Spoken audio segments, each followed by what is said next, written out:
The man of the hour, legendary Xander, the Gallant King, with 40 HP, 42 attack, 41 speed, 35 defense, and 17 res. Was this what you guys expected? If you go back to yesterday, I did in fact say I expect him at 42 attack, and he does. And for whatever reason, by the way, correct me if I'm wrong, canonically, Xander is slow in every iteration. 41 speed is not necessarily fast, but you consider everything else in his kit, that's actually pretty fast. So chat, what do you think is the best boon then? Because he has null follow-up, because he has slaying, because he has heavy blade, essentially better heavy blade because it's both hits, opponent's hits, your hits. He's a really good Gale Forcer. I think it's still probably plus speed, and ideally it's plus attack and plus speed, of course, with a Floret. Yeah, that's a very Xander stat line. It feels like he's exactly base Xander with the 35 defense, but all the extra BST went into speed. That's really something. 4241 is actually really good for today's meta. 83 overall in terms of attack speed spread. That's pretty good. And considering he has everything but guard, like he has Canto, he has healing, novel up. He has everything but guard essentially. It's actually a pretty high margin. Okay, chat. So we didn't talk about this, but no super boons. 175 BST is the reason why he has no super boons, which, as pointed out, is actually 1 point higher than usual. 175 is really, that's rare for a hero to straight up have like that bin, period. But yeah, in terms of calves, he has 1 extra point, and that's why there's no super boon to speak of, which honestly is fine, because I mean, if you were to give him a super boon, they were probably going to take 1 point away from attack and speed anyways. Attack or speed anyways to justify it. So it makes a lot of sense to do it this way. Anyways, let's go over his kit real quick as a reminder. He has 4 super banes, but honestly that just means you really want to get a merge on him, because otherwise you would hurt a stat. So Xander is unique in many ways. First of all, we've been expecting him for years now, since basically year 1 when Legendary Ryoma launched, we were expecting him. He took all the way till now to launch. And he's fast, despite the fact that he's generally speaking slow. And in terms of being a hero, he's easily the most solid hero in the entirety of Fae. At least that's how I view it. You guys are free to disagree. But he has Canto, he has HP damage reduction, he has huge stack augmentation, attack speed, defense -5, and Shiv. Ebon Boverk gives him attack speed, defense res +5.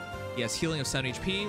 He has heavy blade ish. It's more like special fighter version of heavy blade. He has null follow-up, and then for whatever reason he has C feud. People speculate it's because of Elise. That's cool, great. And then he has attack speed catch 4. This is a hero that's incredibly solid, but seems to be not great at anything outside of Gale Forcing. He's S tier in terms of Gale Forcing. Probably one of the best Gale Forces in the entire game, to be honest. Yeah, this is quite a unit. Would you guys change his base kit though?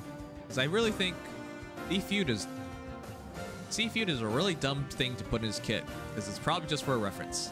In which case, you really just want to go into Menace or Speed Smoke 4. Like attack speed Menace, attack defense Menace are really good, but Speed Smoke 4 is also really immaculate on it. Either way, his kit is really good. At most, he changes C slot. Catch on him makes a lot of sense, because his B slot Chivalry is based on opponent's being HP threshold, and Catch wants them to be 100%, and if they're 100%, well, then your Shiv has 50% damage reduction, which is really good. Actually, attack smoke 4 is better. It's debatable. He already has null follow-up. Remember that. It's not guaranteed null follow-up, but he already has null follow-up. So if he outspeeds his opponent, he will not be doubled anyways. The reason why I think a lot of people are not a fan of running attack smoke 4 on him is because attack smoke 4 is better on slower heroes because it denies doubles. But the thing is, if he is within 2 spaces or 2 spaces of 2 or more allies, grants null follow-up and special clone charge +1 per attack during combat to unit for 1 turn. Which is to say, he has null follow-up. So if you can't outspeed him, and because he's already pretty quick thanks to attack speed catch 4, Chivalry, and Ebon Boverk, that gets him to a base speed of 17 plus 41, 58 speed. He's pretty fast. So there's actually really no need to go into auto denial, because with null follow-up, if he outspeeds them, they can't double him anyways. Now, is it impossible? No. 58 speed is beatable. A lot of heroes nowadays launch with 60 plus speed. But still. he's pretty safe to not need Attack Smoke 4. Speed Smoke 4 would probably benefit him better because it's double damage reduction stacking. All right, chat. Comparison number 1. Let's go with his base free-to-play form, Paragon Knight Xander. And this is what I was talking about. Look at that. Look at that. Remember what I said at the start of this? All they did was take all the extra BST that was accumulated over generations and just dumped it into speed. Because he has 17 res on both ends and 37 defense on base Xander versus 35 defense on Legendary Xander. So 2-point advantage on base Xander. You can see what they did. They just dumped all that extra BST into speed. Because 24 speed versus 41 speed is a difference of 17. And with all the generations that passed, that makes a lot of sense. But there's more than that because his attack greatly improved. 32 attack goes to 42. That's 10-point advantage for Legendary Xander. And then 44 HP versus 40 HP. 4-point advantage for base Xander. So base Xander has more HP, more defense. But those are pretty mediocre advantages. Whereas the new Xander has much more speed, greatly more attack. And that's it. And with the new skills, perf skills and whatnot, he's a much more deadly unit as a whole. That's interesting. That's really interesting that they did this way. But it makes sense, because this is the direct This is the literal definition of a glow-up. What the hell? Yeah, a glow-up. That's that's probably the best way of saying it. All right, because we're cruel, we'll do this. But this is not a real comparison. This is just for fun of it. Oh, yeah. Did you guys know this hero was in the game?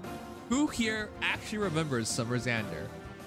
And who here is lying to me right now? Because Summer Xander, do you guys remember this guy? We were all so happy for him to be in the game. Why? Everyone foddered him off. I remember this. I think you guys remember this too. Everybody got Summer Xander and foddered him off because we're like, oh, that floaty, it's really cute. Let's put it on everybody. I don't know how many of you guys remember that, but that was the thing back in the day. Just foddering off weapons because it looked good. Because the weapon itself wasn't meaningful whatsoever. What was it, like +1 all stats or something? It was really dumb. Oh. Yeah, a certain content creator also +10 to Xander. I never understood why. But yeah, that also happened, yes. He also had Infantry Pulse, I agree. And back then, Infantry Pulse was really impressive. And then, lo and behold, years later, it's free to play. So, haha. Okay, so that said, 43 HP versus 40 HP, 3-point advantage for Summer Xander, 32 attack versus 42 attack, 10-point advantage for Legendary Xander, 30 speed versus 41 speed, 11-point advantage for Legendary Xander, 36 defense versus 35 defense, 1-point advantage for Summer Xander, and then 16 res versus 17 res, 1-point advantage for Legendary Xander. So Legendary Xander is obviously extremely good, much better than this Xander, but technically speaking, this was the fast Xander back in the day, right, chat? This was the fastest Xander. Weird. Really weird. Anyways, with all that said, clearly we have a new best axe Xander. And the other Xander, nobody really cares about. We are not going to talk about this one. Don't worry. And we're not going to talk about this one either. Okay, so let's move on to other heroes. The latest axe cab entire game is Dimitri. And I think a lot of people would agree Dimitri is the best. He's the best. Most damage output, still has Canto. Atrocity is ridiculous. And, well, people really like Eitri. But, as you can see from the stats, something else is here. 40 HP versus 40 HP, match. 42 attack versus 42 attack, match. 40 speed versus 41 speed. 1-point advantage for Xander. Hold up. 35 defense versus 35 defense, match. 17 res versus 17 res, match. Hold up. People who were saying the other day that, hey, they wanted Xander to do more damage.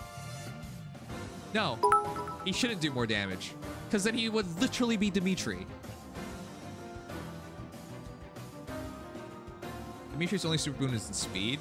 Oh, so I guess they can have the same speed. If Xander went for plus speed and Dimitri went for plus speed, the super boon and the base +3 would catch up to be exactly equivalent stats. I have never seen this before, chat. Has anybody ever seen this before? They are exactly the same. Exactly the same. I've never seen it. And I've never seen it back to back. How did they do this? They released 2 heroes with identical stats. Same movement, same color. I don't get it. I've never seen this before. They literally copied their own homework. Who does that? If your first paper gets you an A, I guess your second paper will get you an A as well, right? I've never seen this before. This is ridiculous. But all right. Dimitri just completely got copied by Xander. Don't ask how this makes sense, but that's what it is. They are the same hero in terms of stats. Now, Dimitri is a much better damage dealer, and I do think Dimitri is better overall, but Xander is much better defensively. Dimitri has almost nothing defensively to support him, whereas Xander does, right? Xander still gets Snuff Up. Once it gets triggered, he still keeps it. He has 7 HP healing. He still has Chivalry with the damage reduction. He still has his weapon augmenting, slaying plus more stat augmentation in terms of weapon. So Xander is much better defensively, but Dimitri hits so hard, ridiculously hard. Dimitri will destroy tanks. So yeah, I still think Dimitri's better just because he comes to a role that's much more important. We have a lot of Gale Force in this entire game. When it comes to tank busters, especially Cavs, Dimitri and Nana are probably your best. Whereas Gale Forcers, a lot of heroes can do it. So interesting comparison to see how well they match up together. Just to say they're identical. If Dimitri didn't have Kanto, I think Xander would be... I mean, some people would say that's crazy talk, but I think Xander would be better if Dimitri didn't have Kanto. But because Dimitri's weaker on the defense, and that does hurt his ability to perform. But when you have Kanto, you can just back off from battle anyway, so it doesn't really matter. Here's another one. Blazing Bachelor's Roy, 39 HP versus 40 HP, 1 point advantage for Xander. 38 attack versus 42 attack, 4 point advantage for Xander. 42 speed versus 41 speed, 1 point advantage for Roy. 30 defense versus 35 defense, 5 point advantage for Xander. 25 res versus 17 res, 8 point advantage for Roy. I'm gonna be frank with you guys. I feel really bad for Roy. I know some of you guys will still take Roy over Xander, and Roy actually is effective against stuff. But in all honesty, I would much rather use Xander. Xander is a max scoring Cav. Well, just max scoring period, because he is Fire Blessed and he has a Perf B slot. And I guess Roy's pretty good, but like, I really feel bad for Roy because Xander and Dimitri are just better. In terms of speedy Cavs, X Cavs, they're just better. I was never kidding when I said that units in this game have a 1-month shelf life. Hell. That is so accurate. Chat, would you take Roy over Dimitri or Xander at this point? And Dimitri and Xander launched 10 days apart. They're launching 10 days apart. What the heck is the point of Roy? I value Roy much more since he has both built-in tempo and anti-beast dragon effectiveness. Like, yes, he does have effective damage. I get that. But if you want pure damage, why would you not take Dimitri? And if you want a Gale Forcer, why would you not take Xander? That's the problem. I think while Dimitri is not effective damage, he just hits significantly harder. And so I would rather take Dimitri for damage reasons over Roy. And I would take Xander for every other reason. Defensibility and Gale Force. Okay, this is fraudulent. And this is not a real comparison. But it's my stream, so I gotta do what I like. Hey, Harmonica Pirates Veronica versus Legendary Xander. Why? Because they both involve Xander. There you go. Which, by the way, I always thought it was weird for it to be Harmonica Veronica when it was just Xander's stat line. I guess she has, because of Veronica, there's more res, but that speed is definitely Xander's. And also, Xander can't swim, so it makes a lot more sense for him to be slow when he's on a ship or something. All right, 38 HP versus 40 HP, 2 point advantage for Legendary Xander. 39 attack versus 42 attack, 3 point advantage for Legendary Xander. 19 speed versus 41 speed, 22 point advantage for Legendary Xander. 36 defense versus 35 defense, 1 point advantage for Veronica. And then 29 res versus 17 res, 12 point advantage for Veronica. Not a really good comparison, but yeah, kind of similar, I guess. All right, real quick. Gustav, 40 HP versus 40 HP, match. 41 attack versus 42 attack, 1 point advantage for Xander. 25 speed versus 41 speed, 16 point advantage for Xander. 38 defense versus 35 defense, 3 point advantage for Gustav. 38 res versus 17 res, 13 point advantage for Gustav. Outside of that res part, when it comes to physical tanking, Xander is basically just as good. 50% damage reduction thanks to Chivalry. He has also, well, they both do have Trace, but Gustav is an actual Trace, right? Attack defense Trace versus Xander's Chivalry. If you give Xander Speed Smoke 4, I think he's a better tanker than Gustav, because he heals as well. But that goes a long way. Outside of like fighting against dragons and whatnot, Xander is fairly good. Personally, that's how I see it. You guys can let me know what you think. But I think in terms of defensive axe calves, these two are among your best. Gustav has special fighter while Xander has half, but Xander has perf B for damage reduction. Yep. So as mentioned previously, Xander does not have guard, and that is pretty important. But guard is less important when you're fast, right? If you have no follow-up and they don't already have a special, they can't charge it on you because they attack you. And even if the special is ready, it doesn't matter anymore because they can't hit you a second time. Because Xander has speed and null follow-up, it doesn't really matter whether he has guard or not. The only time where guard will matter for him is if they have a brave weapon, in which case they attack and then instantly hit you with a special. Then it matters. But if it's not a brave weapon, having speed and null follow-up is better than just having guard. In my opinion anyways. Alright chat. This is completely unnecessary. And this is not a real competition of whatsoever. Unless you ask Ryoma and Xander, then it's absolutely a real competition. Who is the better legendary? And if you say Ryoma now, I'm going to say in 5 years, you're going to take back those words. Anyways, let's do a comparison. 41 HP versus 40 HP. 1 point advantage for Ryoma. 34 attack versus 42 attack. 8 point advantage for Xander. 39 speed versus 41 speed. 2 point advantage for Xander. 28 defense versus 35 defense. 7 point advantage for Xander. Stop, man. He's already dead. Lol. This is what I want.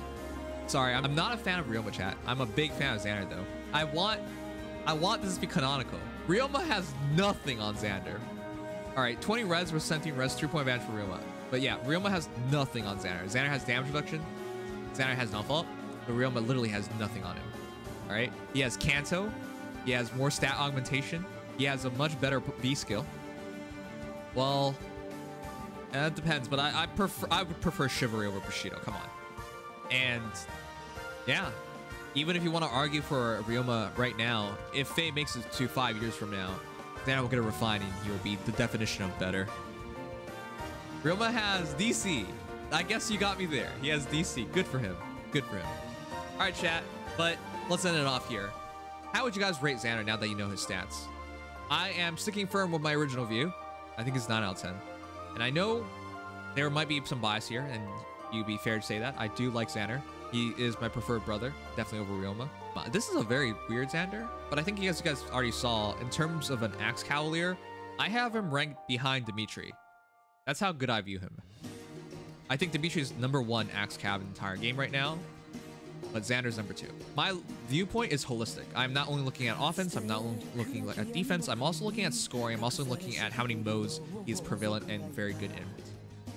I think he's a top tier Gale Forcer. I think his base kit outside of C-Slot is basically perfect. I think he offers you a lot.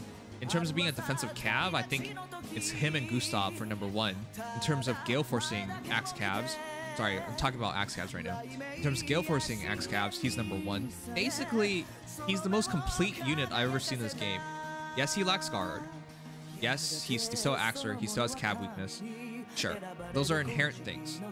Those are inherent things on a lot of units, but everything else, he has exactly everything else that I would look for in a hero. And while he doesn't have a super niche, right, like Tank Buster status of Dimitri, he is just entirely solid. And because he is a top arena scorer, he's very easy to recommend. So I think it's 9 out of 10. You guys are free to disagree. Because, again, most people rank and rate based on different criteria. But my criteria is holistic. Yeah, I think he is that good. So he's at the bottom end of S tier, and in terms of Axe Cavs, he's second only to Dimitri. But yeah, that's how I view it. You guys are free to let me know. But I think with the stat comparisons, it became very clear and evident how good he is.